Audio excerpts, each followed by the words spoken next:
கிறிஸ்துக்கள் மிகவும் பிரியமானவர்களே, உங்கள் யாவரையும் இயேசு கிறிஸ்துவின் நாமத்தில் அன்போடு கூட நான் வாழ்த்துகிறேன். மீண்டுமாக கர்த்தருடைய வார்த்தைகளை தியானிப்பதற்கு தேவன் கொடுத்த அந்த சாக்கியத்திற்காக நாம் ஆண்டவருக்கு நன்றி சொல்லுவோம். கர்த்தருடைய வார்த்தையில நிலைத்திருப்பதும் தியானிப்பதும் நமக்கு மிகுந்த பலனாக இருக்கும்.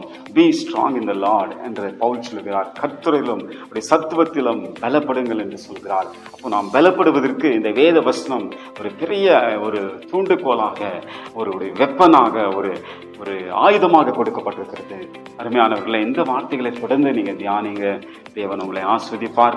இன்றைக்கு சிம்சோனை பற்றி நாம் பார்க்க போகிறோம். ஒரு கேள்வியோடு கூட எழுப்பி அதன் அடிப்படையில் உங்களோடு கூட சில காரியங்களை நான் பகிர்ந்து கொள்ள போகிறேன்.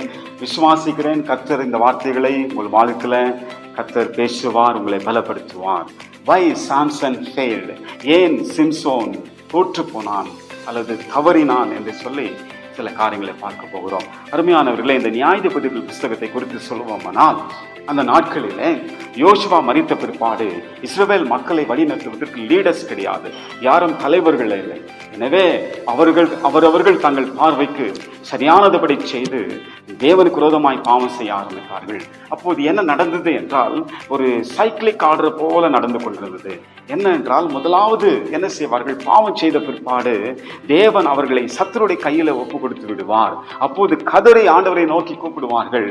அப்போது அறிக்கை செய்வார்கள். உடனே ஆண்டவர் நியாயாதிபதி எழுப்பி அவர்களை கர்த்தர் விடுவிப்பார். மறுபடியும் இதுதான் தொடர்ச்சியா நடக்கும். மறுபடியும் கொஞ்ச நாளைக்கு அந்த நியாயாதிபதி அவரை நடத்தி கொண்டிருப்பார், அந்த இஸ்ரவேல் மக்களை.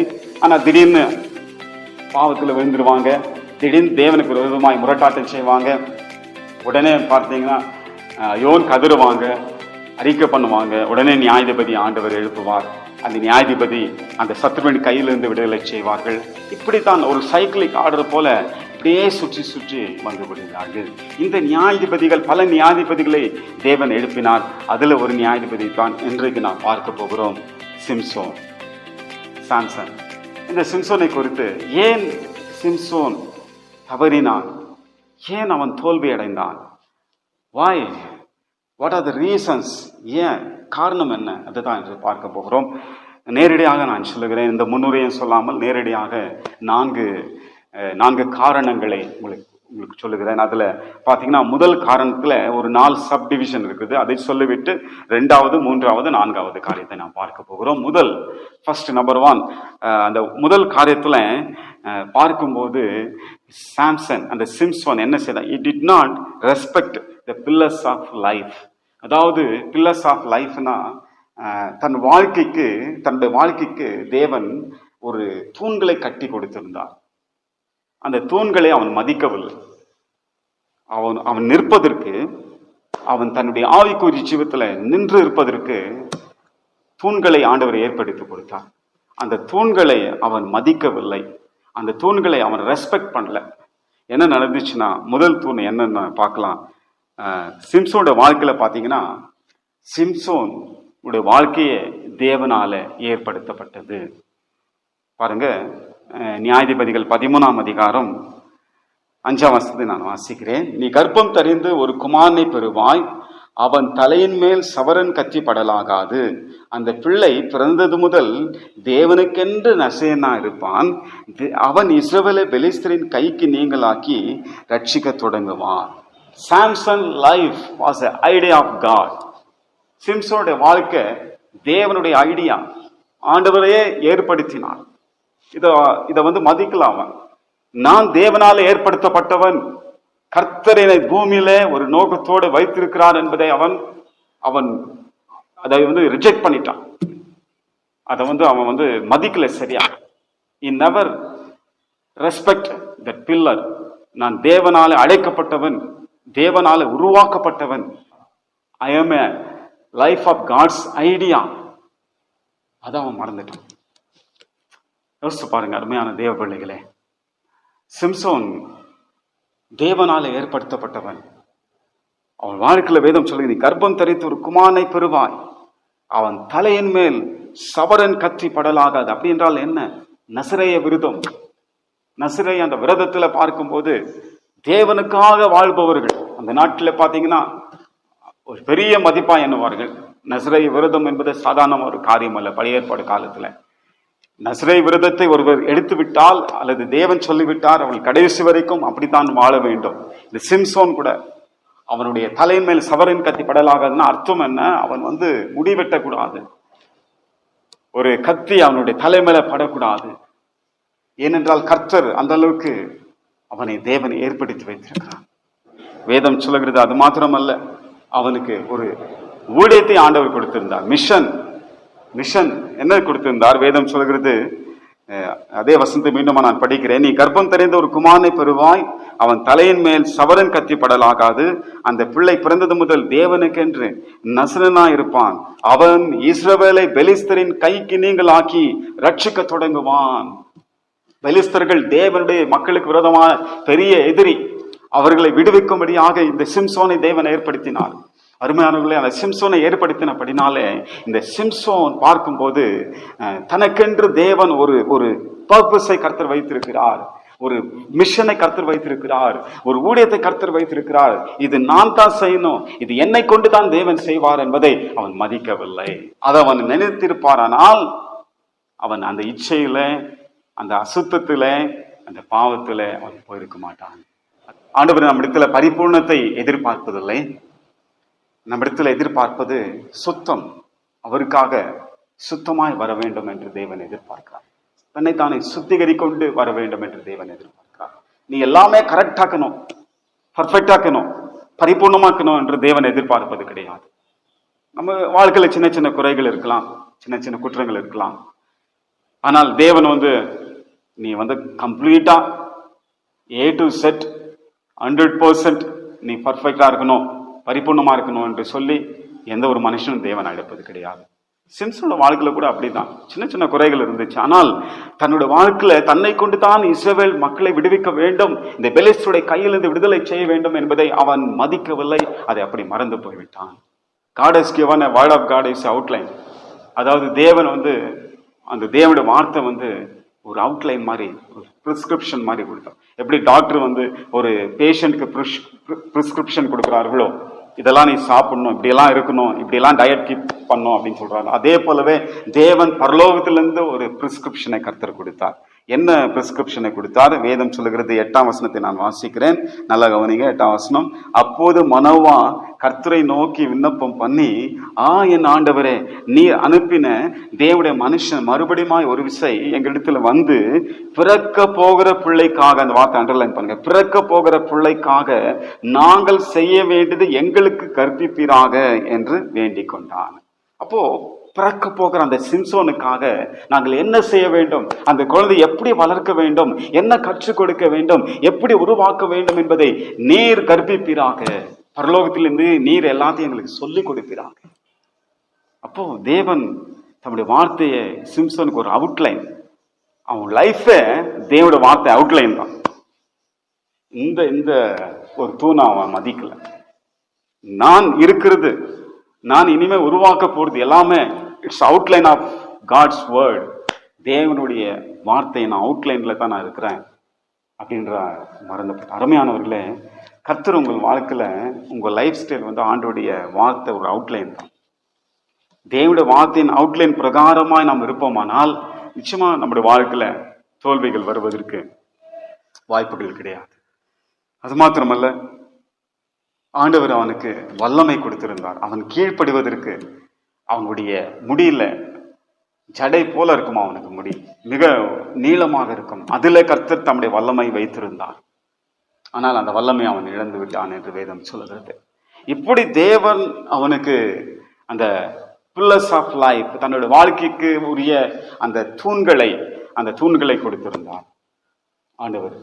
அதை அவன் ரெஸ்பெக்ட் பண்ணவில்லை. அடுத்து, he did not take word of God seriously. தேவனுடைய வார்த்தை அவன் சீரியஸா எடுத்துக்கல. ஏதோ அசட்டுத்தனமா ஒரு உதாசீனப்படுத்தினான், இக்னோர் பண்ணிட்டான். ஆண்டோட வார்த்தையை சீரியஸா எடுத்துக்கல. தேவன் இதெல்லாம் இப்படி செய்யணும்ப்பா, நீ இப்படி எல்லாம் போகக்கூடாது, பிணத்துக்கட்ட நீ போகக்கூடாது, நீ நஸ்ரேய விரதம் உள்ளவன், அதனால இதெல்லாம் செய்யாத, இப்படியெல்லாம் ஆண்டவர் சொல்லியும் பாருங்க, அதெல்லாம் பிரேக் பண்ணிட்டான், அதெல்லாம் மீறிட்டான். காரணம், he never take word of God seriously. தன்னோட வார்த்தையை, தேவனோட வார்த்தையை சீரியஸா எடுத்துக்கல. இன்னைக்கு நிறைய பேர் ஆண்டோட வார்த்தையை சீரியஸா எடுத்துக்கிறது இல்லை. ஏதோ சும்மா வரோம் போறோம், ஏதோ சண்டே போயிட்டு ஒரு மணி நேரம் அல்லது அரை மணி நேரம் ஆண்டோட வார்த்தை கேட்டு ஒரு என்டர்டைன்மெண்ட் மாதிரி ஏதோ ஆண்டோட வார்த்தை கேட்டோம், ஏதோ ஒரு பிரசங்கத்தை கேட்டோம் அப்படின்னு சொல்லிட்டு போயிட்டு வந்துன்னு இருக்காங்க. இதுல கிறிஸ்துவ வாழ்க்கை.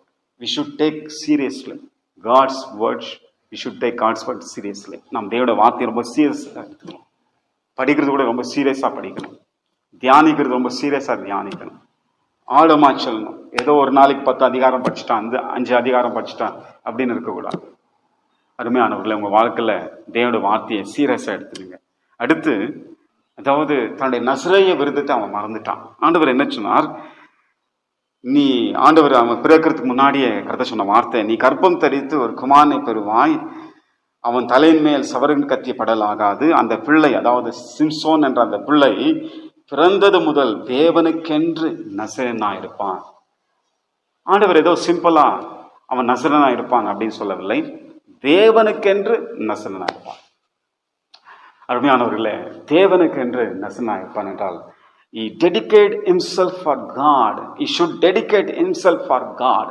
தேவனுக்காக தன்னையே அர்ப்பணித்துக் கொள்கிற ஒரு வாழ்க்கை. அருமையானவர்களே, அப்படிப்பட்ட ஒரு டெடிகேஷன் உங்களிடத்துல இருக்கிறதா? அப்படிப்பட்டதான ஒரு கமிட்மெண்ட் உங்களுக்குள்ள இருக்கிறதா? ஹல்லேலூயா. ஒரு எழுப்புதல் வர வேண்டும் என்றால், ஒரு ஊழியக்காரர் சொன்னார், ஒரு 10 வாலிபர்கள், தங்களை அர்ப்பணித்த ஒரு 10 வாலிபர்களை என்னிடத்துல கொடுங்கள், நான் இந்த உலகத்தையே தலைகீழாய் மாற்றுவேன் என்று ஒருவர் சொன்னார். So dedication is very important. வேதம் சொல்லுகிறது, தேவனுக்கென்று அவன் நசரேயனா இருப்பான். அப்போ நசரேய விருதம் அதை பொருத்தனை பண்ணிக்கொண்டான் சிம்சோன். தான் நசரேய விருதம் உள்ளவன் என்பதை அவன் மறந்து போனான். ஒவ்வொரு இடத்துல போகும்போது, அந்த தெளித்தாள் என்ற பெண்ணை பார்க்கும் போதும், சிங்கத்தை கிழிக்கும் போதும், இன்னுமா பிணத்தண்டை அவன் போகும் போதும், இந்த நசரேய விருதத்தை டோட்டலி அவன் முற்றிலுமாய் மறந்து போனான். அருமையானவர்களே, நாம் பிரதிஷ்டை பண்ணப்பட்டவர்கள் என்பதை மறந்து போகக்கூடாது. சிம்சோன் ஃபெயில் ஆனதுக்கு இது ஒரு காரணம். வாழ்க்கையில கூட நாம் I M I dedicated person அப்படின்னு நினைப்போமானால், அதை மறந்து விடுவோமானால், நிச்சயமாக நம்முடைய வாழ்க்கையில தோல்விகள் ஏறிடும். ஆனால் we should dedicate ourselves. இன்றைக்கு ரீடெடிகேட் பண்ணுவோம், மறுபடியும் உங்களை டெடிகேட் பண்ணுவோம், மறுபடியும் உங்களை அர்ப்பணிங்க. என்னோட கூட சேர்த்து நான் சொல்லுகிறேன், அருமையான தேவ பிள்ளைகளை, ஆண்டவருக்காக வாழ வேண்டும், இன்னும் ஆண்டவரத்துல நெருக்கமாக ஜீவிக்க வேண்டும், இன்னும் ஆண்டவருக்காக செயல்பட வேண்டும், இன்னும் ஆண்டவருடைய வார்த்தையை அதிகமாக தியானிக்கணும், இன்னும் ஆண்டவருடைய சமூகத்துல ஜெபிக்கிறதுல நேரத்தை செலவழிக்கணும் என்ற பல காரியங்களை தீர்மானத்தோடு கூட நாம் தேவனுக்காய் ரீடெடிகேட் பண்ணுவோம். ஹல்லேலூயா.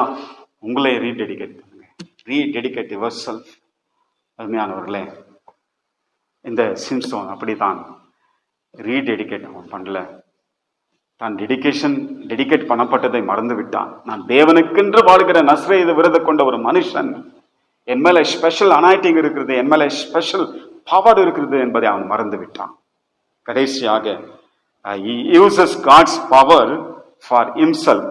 தன்னுடைய வல்லமையை அவன் தேவனுக்கென்று பயன்படுத்தாமல் அல்லது மக்களுக்கென்று பயன்படுத்தாமல் தனக்கென்று அவன் பயன்படுத்திக் கொண்டான். அது நிறைய சம்பவத்துல நாம் பார்க்கிறோம். தேவனுடைய வரங்கள் கொடுக்கப்படுவது எதற்காக என்றால் மற்றவர்களுக்காக. ஆண்டவர் 9 வரங்களை வேத புஸ்தகத்துல, ஆவிக்குரிய 9 வரங்களை எழுதி வைத்திருக்கிறார். அதுல ஒரே ஒரு வரம் தான் நம்ம பக்தி விருத்தி அடைவதற்கு தேவன் கொடுத்திருக்கிறார். அது என்ன வரம்னா, அந்நிய பாஷை பேசுற வரம். அது மட்டும் தான் நம் பக்தி விருத்தி அடைவதற்கு தேவன் கொடுத்திருக்கிறார். மற்ற எல்லா வரங்களும் முழுக்க தேவ மக்களுக்காக. சுகமளிக்க வரம், தீர்க்க தரிசன வரம், விசுவாச வரம், அற்புதங்களை செய்கிற சக்தி, என்னமா பார்க்க பல வரங்கள். 9 வரத்துல 8 வரங்கள் எல்லாம் மற்றவர்களுக்கு பயன்படுத்துவதற்காக தேவன் கொடுத்திருக்கிறார். ஒரு நாளும் தேவனுடைய வரங்களும் தேவனுடைய வல்லமையும் நமக்கென்று, நம்முடைய சொந்த ஆதாயத்துக்கென்று அதை பயன்படுத்தக்கூடாது. சிம்சோன் தன்னுடைய வல்லமையை தனக்காக அவன் பயன்படுத்த ஆரம்பித்தான். அதனால் தான் வேதம் சொல்கிறது, அவனுடைய முடிவு பயங்கரமா இருந்தது. சத்ருக்கள் மத்தியில அவன் சிக்கி கொண்டான். 2 கண்களை இழந்தான். மொட்டை அடிக்கப்பட்டவனா. தன் தலையில தேவன் வல்லமை கொடுத்திருந்தார்.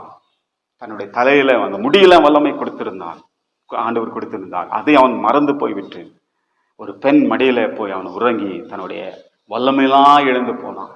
பெலிஸ்தர்கள் உனக்கு விரோதமா எழுந்து வருகிறார்கள் என்று சொல்லி சிம்சோனே எழுந்து கொள் என்று சொல்லும் போது வழக்கு போல் அவன் எழுந்து கொள்கிறான். அவனால் எழுந்து கொள்ள முடியவில்லை. காரணம், தன்னிடத்தில் இந்த வல்லமை விலகி போயிற்று என்பது அவனுக்கு தெரியவில்லை. மொட்டை அடிக்கப்பட்டவனார் சத்துருக்கள் முன்பாக நின்று கொண்டிருந்தான். ஆனால் ஒரே ஒரு கிருபை என்னன்னா, கடைசியில ஆண்டவர் சிம்சோனை நினைத்து ஆண்டவர் மனமிறங்கி மறுபடியும் அவனுக்கு வல்லமை கொடுத்திருந்தார். மறுபடியும் அவனை நினைத்து அவனை ஆஸ்வதித்தார். வேதம் சொல்லுகிறது, அவன் அந்த இடத்துல மொட்டை அடிக்கப்பட்டவனா இருந்தாலும் முடி அவனுக்குள்ள முளைக்க ஆரம்பித்தது. ஹல்லேலூயா! அதுதான் ஆண்டவர் செய்கிறது.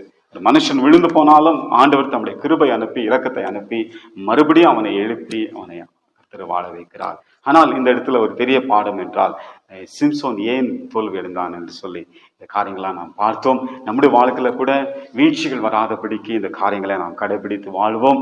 கர்த்தர் இந்த வார்த்தைகளை கொண்டு உங்களை ஆசீர்வதிப்பார்.